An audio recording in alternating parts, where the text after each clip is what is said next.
Partia Demokratike ka denoncuar rastin e Arben Kalemajt, një qytetar i sëmur që sipas opozitës po endet prej vitesh në dyert e institucioneve, pa arritur të përfitojë pagesën e paaftësisë. Zëdhënësia e Departamentit të Antikorrupsionit Geta Vajgjeli tha se rasti i tij përfaqëson një padrejtësi të rëndë që po i bëhet qytetarëve në nevojë. Bazuar në diagnozën, trajtimi mjekësor dhe pasojat funksionale të evidentuara edhe pas rehabilitimit multidisiplinar, shërbimi kardiokirurgjisë në QSONT në 9 maj 2022 ka referuar rastin e tij në Komisionin Mjekësor të Caktimit të Aftësisë për Punë për vlerësimin e drejtës të përfitimit të ndihmës ekonomike për invaliditet. Në 5 tetor po të njëjtit vit, ky komision ka konfirmuar se zoti Kalemaj plotson kushtet ligjore për përfituar të ardhura si invalid. Megjithatë, pavarësisht dorëzimit të gjithë dokumentacionit të kërkuar, zoti Kalemaj denoncon se deri sot nuk ka përfituar asnjë pagesë, duke u srollatur me vite të tëra në dyert e institucioneve shtetërore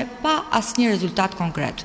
Partia Demokratike fajson qeverinë dhe kryeministrin Rama duke akuzuar se institucione të tëra po dështojnë të shërbejnë qytetarëve më në nevojë.